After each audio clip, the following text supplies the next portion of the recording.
Pasal 15. Mempelai perempuan rahasia. Dalam diri manusia terdapat cinta, rasa sakit, rindu, dan keinginan. Sekalipun 100.000 dunia menjadi milik mereka, niscaya mereka tidak akan merasa puas dan tenang. Meski mereka sudah menjajal setiap keahlian, mempelajari astronomi, kedokteran, dan lain sebagainya, tetap saja mereka tidak puas karena belum mendapatkan apa yang mereka tuju. Orang-orang menyebut sang kekasih sebagai ketentraman hati, karena di sanalah hati mereka menemukan ketentraman. Lantas bagaimana bisa seseorang dapat menemukan ketentraman dan keputusan selain darinya? Semua kesenangan dan pencarian ini laksana anak tangga. Anak tangga bukanlah tempat untuk menginap dan ditinggali, melainkan hanya sebatas jalan untuk dilewati. Betapa bahagianya orang yang bangun dan menyadari hal ini lebih awal karena ia tidak akan membutuhkan waktu yang panjang untuk mencapai puncak tangga dan usianya tidak akan terbuang percuma di tingkatan anak tangga itu.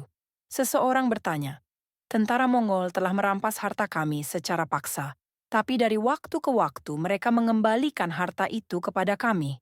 Ini merupakan kondisi yang aneh. Bagaimana menurutmu?"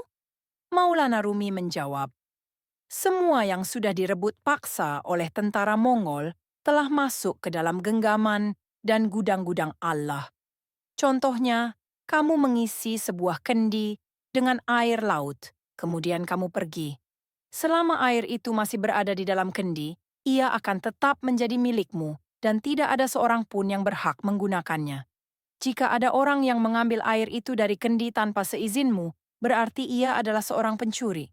Tetapi jika air itu dituangkan kembali ke dalam lautan, maka air akan menjadi halal bagi semua dan bebas dari kepemilikanmu.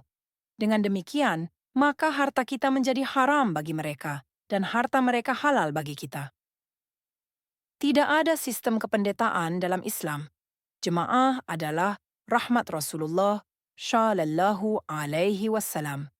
Senantiasa bertindak atas nama jemaah. Hal ini dikarenakan berkumpulnya jiwa-jiwa akan memberikan pengaruh yang sangat besar dan penting yang tidak bisa dihasilkan oleh satu jiwa. Inilah alasan kenapa masjid dibangun, yaitu agar orang sekitar bisa berkumpul sehingga rahmat serta manfaat menjadi berlipat. Tempatnya dijauhkan dari perumahan agar dapat dibedakan dan menutupi aib. Itulah beberapa faidah. Masjid-masjid jami dibangun agar para penduduk kota dapat berkumpul semuanya. Sementara Ka'bah dibangun agar umat manusia dari kota-kota dan musim-musim yang berlainan dapat berjumpa. Seseorang berkata, ketika tentara Mongol pertama kali datang ke tanah ini, mereka telanjang dan tidak memiliki apa-apa. Mereka mengendarai banteng dan senjata mereka terbuat dari kayu. Tapi sekarang, mereka tampak rapi dan cukup makan.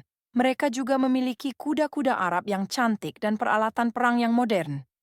Maulana Rumi berkata, kala itu, ketika mereka sedang putus asa, lemah dan tidak memiliki kekuatan, Allah menolong mereka dan menjawab doa-doa mereka. Sekarang ketika mereka tampak begitu rapi dan perkasa, Allah menghancurkan mereka dengan makhluk yang paling lemah, agar mereka menyadari bahwa karena pertolongan dan anugerah dari Allah lah mereka mampu menaklukkan dunia dan bukan karena daya dan kemampuan mereka sendiri. Dulu mereka tinggal di gurun, jauh dari manusia, tanpa daya dan kekuatan, miskin, telanjang, dan fakir. Tanpa diduga-duga, beberapa dari mereka datang ke daerah Khawarizmi sebagai pedagang, lalu mereka mulai melakukan transaksi jual-beli. Mereka membeli kirbas, baju dari katun putih, untuk menutupi tubuh mereka. Lalu orang-orang Khawarizmi menghentikan transaksi jual-beli mereka. Pedagang-pedagang mereka dititahkan untuk dibunuh. Mereka juga dibebani untuk membayar pajak. Orang-orang Khawarizmi tidak lagi mengizinkan mereka untuk menjejakkan kaki di tanah mereka. Orang-orang Mongol itu datang kepada raja mereka dan berkata, "Mereka telah menghancurkan kami." Raja meminta waktu selama 10 hari dan kemudian masuk ke dalam gua yang dalam. Di dalam gua itu sang raja berpuasa 10 hari dan dengan khusyuk merendahkan diri kepada Tuhannya. Lalu datanglah suara dari Allah, "Aku terima permohonan dan tawasulmu. Keluarlah, kemanapun kamu pergi, kamu akan menang." Demikianlah yang terjadi. Ketika mereka keluar, mereka menang dengan perintah Allah dan mereka menaklukkan dunia. Seseorang berkata, orang-orang Mongol juga percaya pada hari kebangkitan dan berkata bahwa akan ada hisab. Maulana Rumi berkata, mereka berbohong. Mereka melakukan itu karena ingin diterima oleh umat Islam. Mereka berkata, kami mengakui dan mempercayainya. Jamal ditanya, dari mana kamu? Ia menjawab, dari kamar mandi. Dijawab lagi, ya, itu terlihat dari sepatumu. Jika mereka memang percaya akan keberadaan hari kebangkitan, apa buktinya? Maksiat, kezaliman, dan keburukan yang mereka lakukan seperti salju dan es yang dikumpulkan setinggi gunung. Padahal ketika matahari kesadaran, penyesalan, kabar tentang akhirat, dan rasa takut kepada Allah datang, ia akan melelehkan tumpukan salju dan es maksiat semuanya. Seperti matahari yang mencairkan salju dan es yang menggunung. Jika sebagian tumpukan salju dan es berkata, aku melihat matahari dan sinarnya memandikan diriku, tetapi tumpukan salju dan es itu tetap menggunung, maka orang yang waras tidak akan mempercayainya. Adalah hal yang mustahil jika matahari sudah datang, tapi tumpukan salju dan es tetap kokoh. Walaupun Allah Subhanahu wa Ta'ala telah berjanji akan memberikan balasan atas perbuatan baik dan buruk di hari kiamat kelak. Akan tetapi contoh dari balasan-balasan itu sudah ia kirimkan kepada kita di setiap waktu dan kerlingan mata. Jika kebahagiaan masuk ke dalam hati seseorang, maka itu adalah balasan baginya karena membuat orang lain bahagia. Jika seseorang bersedih, maka itu juga merupakan balasan baginya karena membuat orang lain sedih. Ini semua adalah hadiah dari dunia yang lain dan tanda bagi hari pembalasan nanti, agar orang-orang bisa memahami yang banyak dari yang sedikit ini, sebagaimana kamu mengambil segenggam gandum sebagai contoh dari gandum-gandum yang ada di dalam karung. Baginda Rasulullah Shallallahu Alaihi Wasallam, meskipun beliau memiliki keagungan dan kebesaran, pada suatu malam merasakan sakit di tangannya. Turunlah wahyu yang memberitahukan pada beliau bahwa rasa sakit yang dialaminya itu adalah efek dari rasa sakit di tangan Abbas. Karena beliau telah memenjarakan dan mengikat tangannya bersama para tawanan yang lain. Meskipun Nabi mengikat tangan Abbas atas perintah Allah, tapi beliau harus mendapatkan balasan dari perbuatannya tersebut. Agar kamu mengetahui bahwa penangkapan, penderitaan, dan kesedihan yang menimpa dirimu adalah efek dari perbuatan buruk dan maksiat yang kamu lakukan. Meski secara detail kamu tidak bisa mengingat semua yang telah kamu lakukan, dari balasan itu kamu dapat menarik kesimpulan bahwa dirimu telah banyak melakukan kesalahan-kesalahan. Kamu barangkali juga lupa apakah perbuatan buruk itu kamu lakukan karena lupa atau karena ketidaktahuanmu, atau mungkin ditularkan oleh seorang teman yang tidak mengerti agama, sehingga membuatmu melakukan pelanggaran terhadap Tuhan. Renungkan balasan itu, sampai titik mana kamu rentangkan tanganmu, atau sampai sejauh mana kamu tersiksa. Sudah jelas bahwa siksaan adalah balasan dari ketidakpatuhan, dan kesenangan adalah balasan dari kepatuhan. Demikian juga ketika Rasulullah Shallallahu Alaihi Wasallam ditegur oleh Allah karena mengenakan cincin di jarinya. Kami tidak menciptakanmu untuk bermain-main dan tidak berbuat apa-apa. Afahasibtum annama khalaqnakum abathan wa annakum ilaina la turja'un. Maka apakah kamu mengira bahwa sesungguhnya kami menciptakan kamu secara main-main saja dan bahwa kamu tidak akan dikembalikan kepada kami? Quran Surah Al-Mu'minun 115. Renungkan hal ini dan tegaskan apakah kamu menjalani kehidupanmu dalam kemaksiatan atau kepatuhan. Allah Subhanahu wa Ta'ala mengutus Musa alaihi salam untuk membantu urusan-urusan manusia. Meski ia segan karena kesibukannya melayani Allah, dia tetap mengutusnya untuk membantu urusan manusia demi kepentingan umum. Khidir juga sepenuhnya sibuk melayani Tuhannya. Pada mulanya Rasulullah juga sibuk melayani Tuhannya. Lalu Allah memerintahkannya, ajaklah manusia, nasihati mereka, dan perbaiki kesalahan mereka. Beliau menjadi sedih dan tersiksa sembari berkata, Oh Tuhan, dosa apa yang telah kulakukan? Mengapa kau melemparku dari hadapan-Mu? Aku tak menginginkan manusia. Allah kemudian menjawab, Wahai Muhammad, jangan kau berputus asa, aku tidak akan membiarkanmu sibuk dengan urusan manusia. Bahkan di dalam derasnya kesibukanmu itu, kau tetap bersamaku. Ketika kau sibuk bersama manusia, tak sedetik pun waktumu bersamaku akan diambil darimu. Bahkan meski kamu berada di tengah-tengah lautan manusia, kau tetap bersamaku.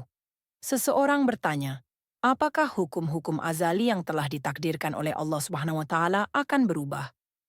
Maulana Rumi menjawab, apapun yang diputuskan oleh Allah di dalam azal, bahwa kebaikan akan dibalas dengan kebaikan dan keburukan akan didera dengan keburukan, sama sekali tidak akan pernah berubah. Karena Allah Subhanahu wa taala itu Maha bijaksana, bagaimana mungkin Dia berfirman, "Lakukanlah keburukan agar kamu memperoleh kebaikan." Apakah bisa seorang yang menanam gandum akan menuai jelai? Atau sebaliknya ia menanam jelai, tapi menuai gandum? Tentu itu mustahil. Para wali dan para nabi semuanya sudah berkata bahwa balasan bagi kebaikan adalah kebaikan, dan balasan dari keburukan adalah keburukan. فَمَنْ يَعْمَلْ مِثْقَالَ ذَرَّةٍ خَيْرًا يَرَهُ وَمَنْ يَعْمَلْ مِثْقَالَ ذَرَّةٍ شَرًّا يَرَهُ. Barang siapa yang mengerjakan kebaikan seberat zarah pun, niscaya dia akan melihat balasannya, dan barang siapa yang mengerjakan kejahatan sebesar zarah pun, niscaya dia juga akan melihat balasannya. Quran Surah Al-Zalzalah 7-8. Jika yang kamu maksud adalah hukum azali, seperti yang baru saja aku jelaskan, maka ia sama sekali tak akan pernah berubah. Kita berlindung kepada Allah. Tapi jika yang kamu maksud adalah balasan kebaikan dan keburukan yang bertambah dan berubah, artinya setiap kamu menambah kebaikan, maka akan bertambah pula balasan kebaikan tersebut. Dan sebaliknya, jika kamu terus menimbun pundi-pundi keburukanmu, maka akan lebih banyak keburukan yang akan menunggumu, maka tentu saja ini akan terus berubah sesuai kadarnya. Yang jelas, asal hukum itu tidak pernah berubah. Salah seorang yang menyangkal bertanya, terkadang kita melihat orang yang menderita menjadi sangat bahagia, dan orang yang sangat bahagia menjadi begitu menderita? Maulana Rumi menjawab, ya, orang yang menderita itu kemudian berbuat kebaikan, atau berpikir untuk melakukan kebaikan, maka jadilah ia orang yang bahagia. Sementara orang bahagia yang kamu sebutkan tadi menjadi menderita karena ia kemudian melakukan keburukan-keburukan, maka berubahlah ia menjadi orang yang menderita. Seperti iblis yang menentang Adam, sembari berkata, "Khalaqtani min narin, wa khalaqtahu min tin." Engkau ciptakan aku dari api, sedangkan dia engkau ciptakan dari tanah. QS Syat 76. Setelah menjadi guru bagi para malaikat, ia dikutuk selamanya dan diusir dari hadapannya. Dari kasus ini kita juga bisa mengatakan, balasan kebaikan adalah kebaikan, dan balasan keburukan adalah keburukan. Orang yang lain bertanya, seorang laki-laki yang bernazar untuk berpuasa, jika kemudian ia tidak berpuasa, apakah ia dikenai kafarat, denda atau tidak? Maulana Rumi menjawab, dalam mazhab Imam Syafi'i disebutkan bahwa ia dikenai kafarat karena nazar merupakan bagian dari sumpah. Sementara setiap orang yang melakukan sumpah palsu, maka ia akan dikenai kafarat. Sedangkan dalam mazhab Imam Abu Hanifah, nazar tidak berarti sumpah, sehingga orang yang tidak menjalankan nazar tidak dikenai kafarat. Sumpah itu sendiri terbagi menjadi dua, mutlak dan muqayyad. Sumpah mutlak itu seperti ucapan, aku harus berpuasa hari ini. Sedangkan sumpah muqayyad itu seperti ucapan, aku harus melakukan begini jika fulan datang. Maulana Rumi menambahkan, seseorang kehilangan keledainya. Kemudian ia berpuasa selama 3 hari dengan niatan mengharap dapat menemukan keledainya kembali. Setelah 3 hari, ia benar-benar menemukan keledainya, namun dalam kondisi sudah menjadi bangkai. Orang itu bersedih. Dalam kesedihannya itu, ia menengadahkan kepalanya ke langit, sembari berkata, jika aku tidak makan selama 6 hari dari bulan Ramadan, sebagai ganti dari puasaku selama 3 hari, maka aku bukanlah manusia, dan kamu tidak akan dapat menaruh kepercayaan lagi kepadaku. Seseorang bertanya, apakah arti dari penghormatan, selawat, dan pujian terhadap Nabi? Maulana Rumi menjawab, ini berarti bahwa ibadah, pengabdian, dan rasa hormat itu bukanlah berasal dari kita, karena kita tidak cukup memiliki daya untuk melakukannya.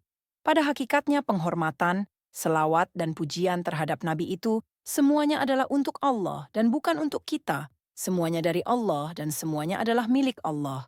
Seperti pada saat musim semi, di mana orang-orang bercocok tanam, mereka keluar ke jalanan, bepergian, dan membangun. Ini semua adalah anugerah dan hadiah-hadiah dari musim semi. Sebab jika tidak, maka mereka akan tetap seperti dulu, berada di dalam rumah dan di gua-gua. Dari sini, kita bisa memahami bahwa hasil cocok tanam, kesenangan, dan kenikmatan ini berasal dari musim semi. Ia adalah induk dari kesenangan-kesenangan dan pemilik hadiah-hadiah itu. Para manusia hanya melihat pada sebab, mereka menganggap bahwa hasil itu muncul karena adanya sebab-sebab itu. Di hadapan para wali, sebab tidak lebih hanya sekedar selubung yang menutupi musababnya. Seperti halnya seseorang yang berbicara di belakang sebuah tirai. Orang-orang menyangka bahwa tirai itu dapat berbicara. Mereka tidak mengerti bahwa sebenarnya tirai itu tidak berfungsi apa-apa selain sebagai selubung. Ketika orang tersebut keluar dari tabir itu, barulah ia mengerti bahwa tabir itu hanyalah alat. Para wali Allah melihat tindakan-tindakan yang dilakukan di balik, sebab sehingga semua menjadi tampak dengan jelas. Seperti seekor unta yang keluar dari balik gunung, seperti tongkat Nabi Musa yang bertransformasi menjadi ular, dan seperti 12 sumber mata air yang mengalir dari batu yang keras. Seperti Nabi Muhammad SAW yang memecah bulan tanpa bantuan alat apapun, seperti Nabi Adam yang datang ke dunia tanpa ayah serta ibu, dan Nabi Isa yang juga datang tanpa ibu, seperti berseminya mawar dan bunga-bunga lainnya dari api yang memandikan Nabi Ibrahim, dan demikian seterusnya. Dengan begitu, ketika mereka melihat sesuatu, mereka mengerti bahwa sebab hanyalah merupakan media, sementara penyebab utamanya bukanlah sebab itu sendiri. Sebab-sebab hanyalah sampul agar orang-orang mau berpikir. Allah berjanji pada Nabi Zakaria untuk mengaruniainya seorang anak. Zakaria kemudian berseru, aku dan istriku sudah sangat tua. Alat syahwatku telah lemah, dan istriku tidak lagi subur. Ya Allah, dari istri seperti itukah engkau hendak mengaruniaiku seorang anak? Qala rabbi anna yakunu li ghulm, wa qad balagani al-kibar, wa mrati aqir. Zakaria berkata, ya Tuhanku, bagaimana aku bisa mendapat anak sedang aku sudah sangat tua dan istriku pun seorang yang mandul? Quran Surah Ali Imran 40. Datang sebuah jawaban. Sadarlah Zakaria, kamu telah kehilangan ujung dari tali itu. Aku telah menunjukkan padamu 100.000 kali bahwa semua itu tidak memiliki penyebab. Kamu benar-benar telah melupakannya. Kamu lupa bahwa sebab hanyalah media. Sungguh aku mampu saat ini juga memberimu 100.000 anak tanpa perantaraan istri dan tanpa mengandung. Jika aku memberikan satu isyarat, semua orang akan tumbuh menjadi dewasa semuanya. Bukankah aku yang telah menciptakanmu di dunia, roh tanpa ibu dan ayah? Bukankah kamu sudah rasakan keramahan dan pertolonganku sebelum kamu datang ke dunia ini? Mengapa kamu melupakan semua itu? Semua nabi, wali, dan manusia lainnya, yang baik maupun yang buruk, dapat dijadikan sebagai contoh sesuai dengan tingkat kedudukan dan esensi yang mereka miliki. Para budak dari negeri kafir dibawa ke negeri Islam kemudian dijual. Sebagian dibawa saat berusia 5 tahun, ada juga yang 10 hingga 15 tahun. Semuanya masih anak-anak. Karena mereka dididik bertahun-tahun bersama orang-orang Islam hingga menjadi tua, mereka benar-benar lupa akan kondisi yang ada di negerinya dahulu, dan tidak ada satu pun yang mereka ingat. Sementara para budak yang dibawa ketika berusia sedikit lebih tua dari masa kanak-kanak, mereka sedikit banyak akan mengingat yang ada di negerinya dahulu. Jika yang dibawa jauh lebih tua lagi, maka tentunya akan lebih banyak yang ia ingat. Seperti halnya para roh di dunia sana, tepat di hadapan Tuhannya, ketika ia berfirman, "Alastu birabbikum qalu bala, bukankah aku ini Tuhanmu?" Mereka menjawab, "Betul, engkau Tuhan kami." Quran Surah Al-A'raf 172. Makanan-makanan roh itu adalah kalam Tuhan yang tak berhuruf dan bersuara. Ketika mereka lahir ke dunia ini sebagai bayi, kemudian mendengar kalam itu, mereka tidak dapat mengingat apapun yang sudah terjadi sebelumnya di dunia roh. Mereka merasa aneh dengan kalam ini. Itulah sekelompok manusia yang tertutup dari Tuhannya. Mereka tenggelam dalam kekaran dan kesesatan. Sementara sebagian orang yang masih memiliki sedikit ingatan, memendam rindu yang membara dalam hati mereka untuk kembali ke dunia roh itu. Mereka itulah orang-orang yang beriman. Beberapa dari mereka justru mendengar kalam itu, lalu tampak dengan jelas dalam pandangan mereka akan keadaan-keadaan masa lalu yang ada di masa roh dahulu. Semua tabir tersingkap dari mereka dan bergabung dengan kesatuan itu. Mereka adalah golongan para nabi dan wali. Sekarang, aku akan berikan petuah kepada kekasih-kekasihku dengan sungguh-sungguh. Ketika mempelai perempuan makna menampakkan diri di hadapan kalian dan rahasia-rahasia mereka tersingkap, berhati-hatilah, jangan kamu ceritakan ini pada orang asing. Jangan kamu jelaskan apa yang kamu saksikan pada orang lain, dan jangan ceritakan pada siapapun kata-kataku ini. Jangan berikan kebijaksanaan pada orang yang tidak layak untuk menerimanya, karena ia kelak akan menzalimimu. Jangan kamu simpan kebijaksanaan dari orang yang layak menerimanya, karena itu berarti kamu telah menzaliminya. Jika seorang perempuan cantik dan layak dipuja menyerahkan dirinya kepadamu secara pribadi di rumahmu, sembari berkata, "Jangan tunjukkan diriku pada orang lain, karena aku adalah milikmu," maka apakah boleh dan layak bagimu untuk mempertontonkannya di pasar-pasar, dan kamu berkata pada semua orang, "Ayo ke sini, lihatlah si cantik ini." Tentu perempuan cantik itu tidak akan menerimanya. Ia akan pergi pada orang lain dan marah kepadamu.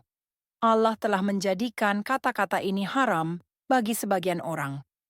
Seperti halnya para ahli neraka jahanam yang mengemis-ngemis kepada ahli surga, seraya berkata, "Sekarang, di mana kedermawanan dan keluhuran hatimu?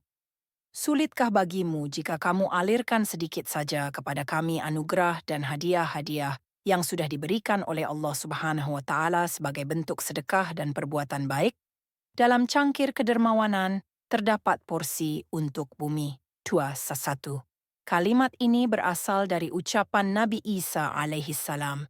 Akan tetapi dengan redaksi yang berbeda-beda. Dua potongan bait yang terdapat dalam kitab Ihya Ulumuddin karya Al-Ghazali, Juz 4, halaman 71. Adapun redaksi lengkapnya adalah sebagai berikut. Pengarang bait ini tidak diketahui.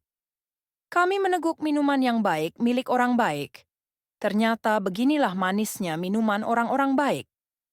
Kami minum lalu sisanya kami tuangkan ke bumi. Dalam cangkir kedermawanan terdapat porsi untuk bumi. Kami terbakar dan meleleh dalam panasnya api neraka ini. Tidakkah sulit bagimu untuk memberikan sedikit dari buah-buahan itu, atau kau tuangkan ke dalam tubuh kami 1 atau 2 tetes air surga yang segar? Wanada ashabun nar, ashabal jannah, an afidu alayna minal ma' aw mimma razaqakumullahu qalu, innallaha harramahuma alal kafirin. Dan penghuni neraka menyeru penghuni syurga, "Limpahkanlah kepada kami sedikit air atau makanan yang telah direzekikan Allah kepadamu." Mereka, penghuni surga, menjawab, "Sesungguhnya Allah telah mengharamkan keduanya itu atas orang-orang kafir." Quran Surah Al-A'raf 50. Penghuni surga menjawab, "Allah mengharamkan itu semua untukmu. Benih-benih kenikmatan ini berada di dunia. Karena di dunia kamu tidak menabur dan menyemai benih iman, kejujuran, dan amal kebajikan. Lantas apa yang akan kalian panen di sini?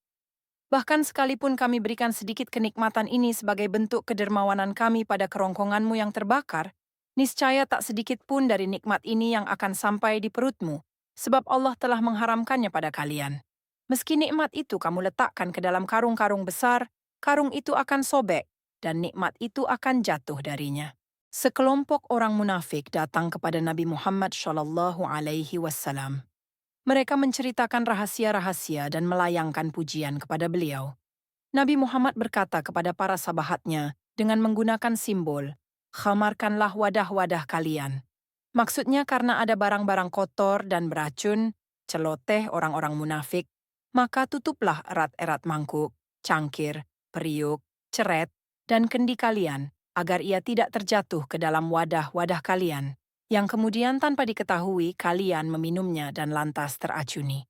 Melalui gambaran ini, Rasulullah mengajak para sahabat untuk menyembunyikan hikmah dari orang-orang munafik, untuk menutup mulut mereka dan berhenti berbicara, karena mereka adalah tikus-tikus yang sama sekali tidak pantas memperoleh hikmah dan kenikmatan ini. Maulana Rumi berkata, Amir yang baru saja pergi dari hadapanku itu, meskipun ia tidak mengerti secara detail, tapi secara umum ia sudah memahaminya, bahwa aku mengajaknya ke jalan Tuhan. Cara memohonnya yang amat santun, anggukan kepalanya, cinta dan kerinduannya yang mendalam, menunjukkan bahwa ia memang sudah paham. Ya, orang desa ini datang ke kota untuk mendengar kumandang azan salat. Meskipun ia tidak memahami azan itu secara detail, tapi secara umum ia mengerti maksud dan artinya.